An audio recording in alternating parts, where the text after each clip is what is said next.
It was on 2nd February in 2025 in a very small village in Ohio, Fairfax.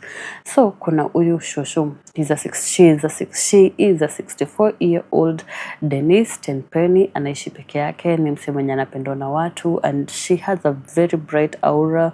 Wasi wanapenda kuja kumtembelea, and the whole neighborhood knows about Denise Tenpenny. So Denise akona brother yake anaitwa Daryl anapenda kukuja kutembelea sister yake most of the time. So Daryl anakujanga kutembelea sister yake, and on this 2nd of February at around 9 a.m. in the morning, Daryl anakuja kwa sister yake kama kawaida. And upon kufika kwa sister yake, the 64-year-old Denise anapata kuna kafa fani hivi. So upon kufungua mlango, anapata the front door hayuko completely locked, and anapata kuna venye hii mlango iko a little bit nini, and the whole scenario inakaa pana. So Daryl ana walk inside the house into the hallway na anaingia hadi penye Denise ako. Guys, I am Tabby, and this is Behind the Headlines. If you're fascinated and you love the kind of stories that make you sit down and think, what the hell, you are in the right space. Upon kuingia kwa nyumba, anapata sister yake ameka design yenye haikai poa.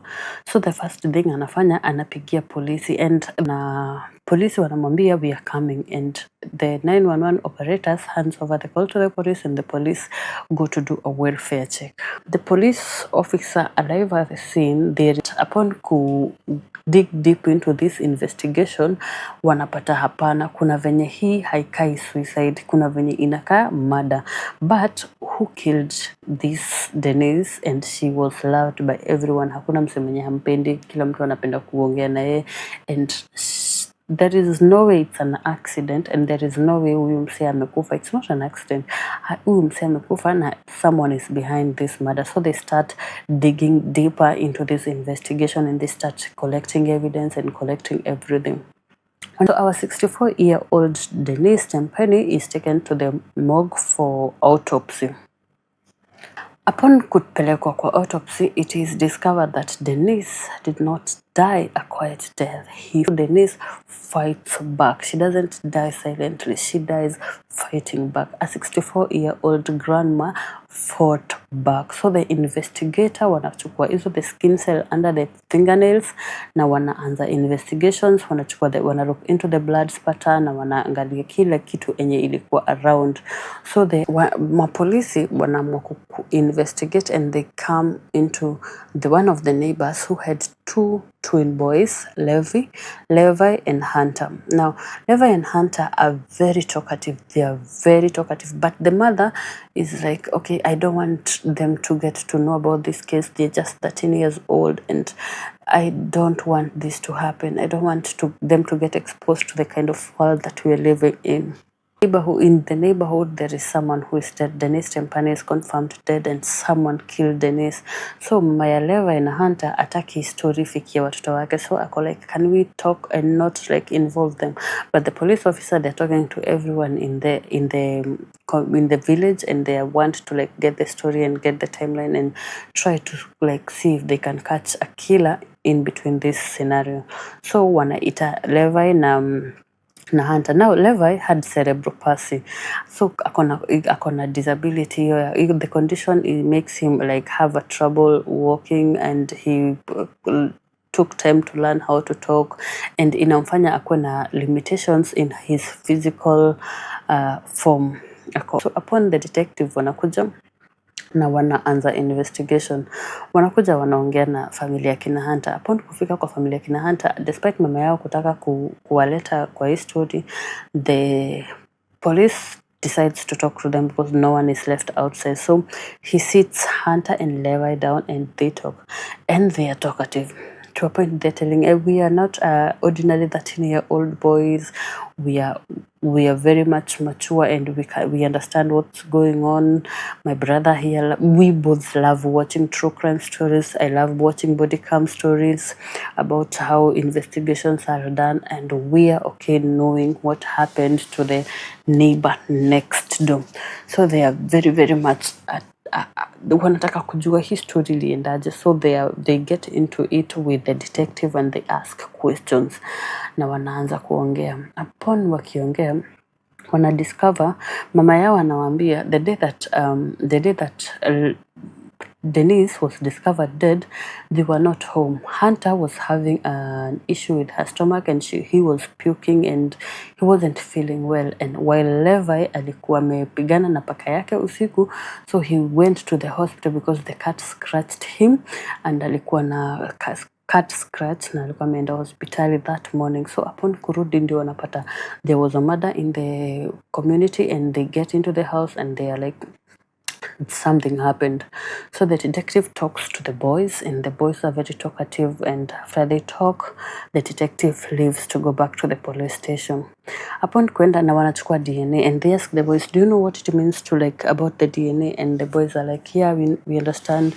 And wanachukua DNA, but one of the boys is not okay giving out the DNA and he has questions about the history of DNA, but he's convinced and they take the DNA and they go to the police stations.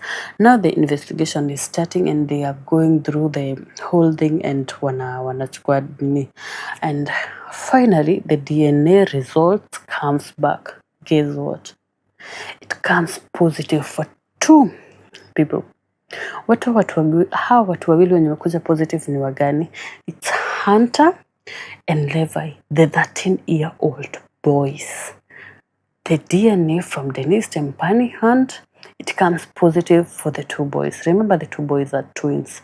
So the police are like, did they both kill Denise Tenpenny or one of them did? So their job was to find out who killed Denise between Levi and Hunter. So they do something. They don't have a warranty of arrest, so they come back to Hunter's house and they talk to Hunter's mother and they tell her, can we talk outside? And then they go outside and the Hunters is like, okay, do I need a lawyer? Do we need? Are we in trouble? Is my boys in trouble? What is going on? And no, you're not in trouble. We're just doing follow-up questions. So they step outside. Upon stepping outside, the police tells them, rather than we talk here, can we go down to the police station to like have this conversation? And Hunter's mother is like, no, we can talk here. I don't feel comfortable going to the police stations. But again, okay, they were like, they just came from like a fast food store and they were eating their snacks as they were going in the house, and then they get into the police car while they're still eating, and the 2 boys, Levi and Hunter, are put in one police car. And I think these police people leave them in the car and they go outside and leave the 2 boys alone kwa gari kujaribu kuona kama they will talk about something that will incriminate them. So wanawachwa, and one of the boys, Hunter, asks the brother Levi, why do you think they are taking us to the police stations? And the other one answers like, I think this is a tactic for them to intimidate us. Remember, they love watching and they follow up body cam and the police investigations, and they love watching true crime stories. So they are talking in the police car, but there is nothing to incriminate them. So they go to the police stations, but upon arriving at the police station, remember the police have a positive DNA result from the both twins. So they separate the twins. They put Levi in one cell and they put Hunter on the other cell. And Hunter is very talkative, so he's talking and he's the whole conversation between Hunter and the investigator is like flowing. So they leave the parents outside, but the parents are not allowed to go inside. So the mother is very angry and she's going on with the other investigator outside and saying that my children are not allowed to be talking to anyone without the parent, and they're 13-year-old, they're underage, so the parent is supposed to be there inside the cells. And inside the investigation room, the Hunter is asked a few questions and he's like, okay, he talks a lot and he gives a few details and he says, I know it looks bad because my brother has these scratches, but it's our cat. The cat is called Marshmallow. Yummy. The cat is called Marshmallow. So he's saying Marshmallow got angry and scratched my brother Levi, and we went to the hospital, but I didn't go to the hospital because I was not feeling so well. I have been puking too much, and my stomach was not well. So after we came back, my brother and we were in home, and that's when we learned about the next door. And my brother was very, very, very emotional about the murder next door, and he was crying. And the police officer asked him, do you think you know who killed the guy next door? No, I don't know who killed the guy next door. And I know it looks bad on us because my brother has these scratch marks, and it's like, okay. But my brother has cerebral palsy. There is no way he would be able to like do whatever happened to Denise Tenpenny.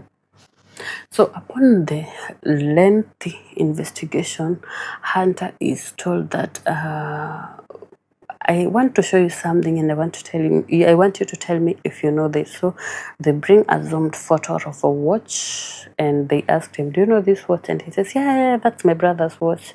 And I think he told us that he lost it this morning after we came back from the hospital. That's when he said that he lost his watch. And then they zoom out. They had zoomed in the watch to make sure that Daryl can only see the watch. But when they zoom out, the watch is seated on a very different background, and he's saying, nah, we don't have those sheets in our house, and nah, hiyo si nyumba yetu. No, hiyo si nyumba yetu. So he's like, okay, this one was found on the crime scene. It was under Denise Tenpenny's bed where she was killed. Oh my goodness. No, Hunter is like, no, there is no way. But it was stolen. Maybe the person who stole it put it there. I don't understand how my brother's was. Maybe it's not even my brother's. Maybe hata si ya brother yangu, because there is no, his watch will be in that house, and there is no way my brother can be able to like do that too. No, there is no way that can happen. So Hunter goes on and talks, and they're like, okay. But again, they want to know whether this Levi confided in his brother Hunter. So they are trying to like, okay, get to know between the two, because their DNA is in the crime scene. Who killed Denise Tenpenny? So they are grilling the two 13-year-old boys to get to know whether they are the person behind this killing, the person behind this murder. So wanawapeleka mbio. Meanwhile, on the other side, where the Levi investigation was going on, Levi was not as talkative as Hunter. He was only answering questions when he is asked. So he was not like bubbling and talking too much. No, he was like asking. And in a minute, I think he was trying to act dumb, and in another he's over smart. So when they ask him about the whole thing, and he's like, I don't know what happened. No, I can't know. I'm a 13-year-old, and I have cerebral palsy. Then he says, yeah. One of the detectives says, yeah, I know about your sickness. And he says, well, it's not a sickness, it's a disability. So they have these conversations, and the investigation is going on. So they decide to take the Levi that they have a DNA. They asked Levi, do you know what a DNA means? And they say, yeah, I understand what a DNA means. But again, he was trying to act dumb before. So again, he understands what's DNA, and he says that your DNA was found in the murder scene.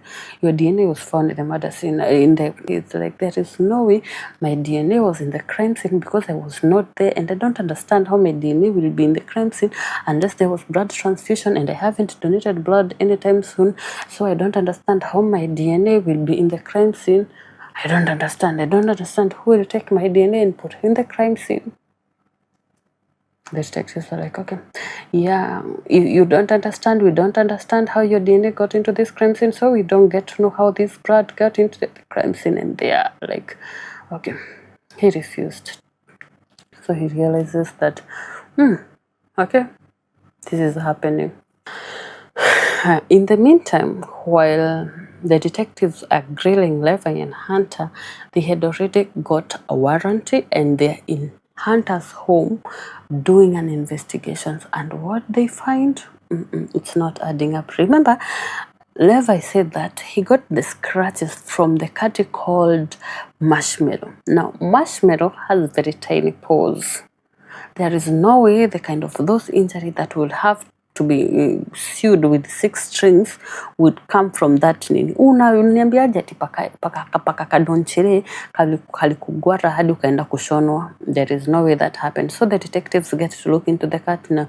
Then they get to discover that this Levi boy, the 13-year-old boy, has been obsessed with serial killer like the 10th Buddy.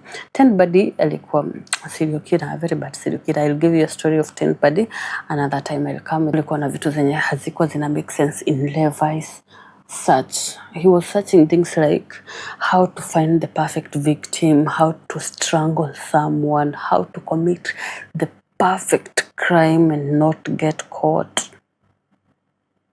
Imagine 13 years old ana search vitu za kama nitauaje mtu na nisishikwe. What kind of generation is this? So Levi's internet search and internet history is taken, and they relay the information to the detectives that were interrogating these 2 boys. Finally, after like on this internet search, wanapata like Levi alilog in kwa account yake after the murder of the neighbor, na akabrag about how that one was a fighter. Who was a fighter? Okay, akabrag how and he's writing a complaining that his neighbor was a fighter, and the digital footprint and the brother statement and the DNA sample zilikuwa zina perfectly match Levi more than Hunter. Levi, well, they had a doubt about Levi killing Denise because Levi had this disability and he couldn't, and he's telling like he couldn't go even to the bathroom alone, and to go to the bathroom he had to use some kind of a stool ndio aweze kuitumia na have a full body shower. So he's saying that he wasn't, after the cat scratched him, he went to the bathroom and had a 3-hour shower. 3-hour shower. Imagine, unajua 3-hour shower ni kama kutoka Nakuru to Nairobi without a stop.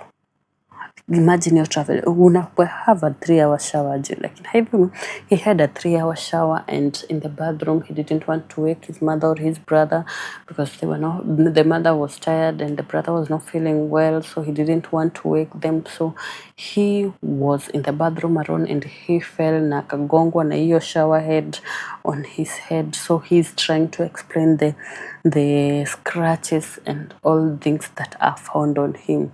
But all it was, alifikiria amecommit the perfect crime. Now, our killer, the person who murdered our neighbor here, is a 13-year-old boy called Levi.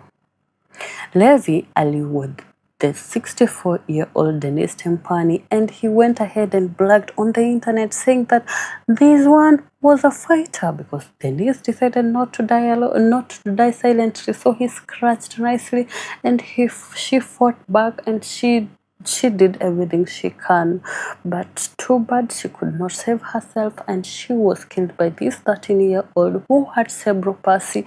And in November 2025, the legal team found this boy. Okay, Levi finally confessed about the crime and he said what happened. And Levi Carte, Levi pleaded guilty about this aggravated murder, burglary and strangulation. Imagine kustrangle mtu. I think he wanted to be a serial killer na alikuwa amepata his way of killing. You know how serial killer have their own way of killing, and they like have a way of, they want to do things. If I am a murderer, I want to burn people. If I'm a murderer, I want to do some kind of stuff. So he found his own way, and his own way of killing people was through strangulation. So his legal team tried to use this diagnosis of cerebral palsy to argue that there was no way angemanage kufanya hivyo again. They were asking if anaweza pewa kifungo ya kuwekewa the electric monitor and itakuwa ikimonitor whatever he is doing, and he should not go to prison, and he should not get a longer sentence because he has cerebral palsy, because he has this disability. But remember, he has been researching about Tenpenny. He has been researching how to be a perfect serial killer, and he's just 13 years old. How do you tell us that huyu mtoto wa 13 years old akitoka jela hata kuja kujaribu kumaliza watu wengine? Can you tell me that akitoka jela hata kuja kujaribu kumaliza watu wengine? Lakini again, the legal team worked very hard.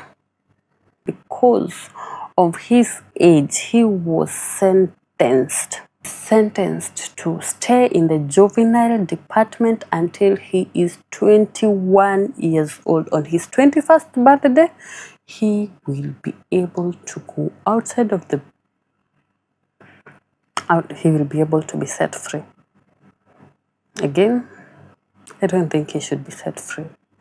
That's my own opinion, because if he can do that at 13 years old, what will happen when he is 21 years old? In his 21-year-olds, because he's a juvenile, he's a child, he's 13 years old, so he can't be given a life sentence, he can't be given a longer this thing. So he's set to be set free in 2031. Yeah, 2031. When he is 21-year-old, and he will come out. So it's probably a 6-year sentence. It's a 6-year sentence. 6 years is very small for a person who killed a person just because he wanted to kill a person. The parents were very, very much shocked to learn. The brother Hunter was very much shocked the minute that he learned that his brother was the killer who killed a woman next door. Despite them loving the true crime stories, no, there is no way he wanted to execute the murder, no. But the minute he learned that his own brother, was the one responsible for killing Denise Tenpenny, they were all broken. They didn't know what will happen to a young boy, a 13-year-old, and they were all broken. And all this happened because a 13-year-old boy wanted to know how it feels like to be a monster. Behind every headlines, there is a story, and in this story, it was Denise Tenpenny. Denise Tenpenny was a sister to someone, and he was a good neighbor, and she was a neighbor, and she was loved, and she had a bright future ahead of her, and her life was cut short by a small young monster who decided to take a life because it felt right to him, and because he felt like he had to do it. So stay safe, and take care of yourself. See you on our next story. Don't forget to like, subscribe, and put a thumbs up. See you on our next story.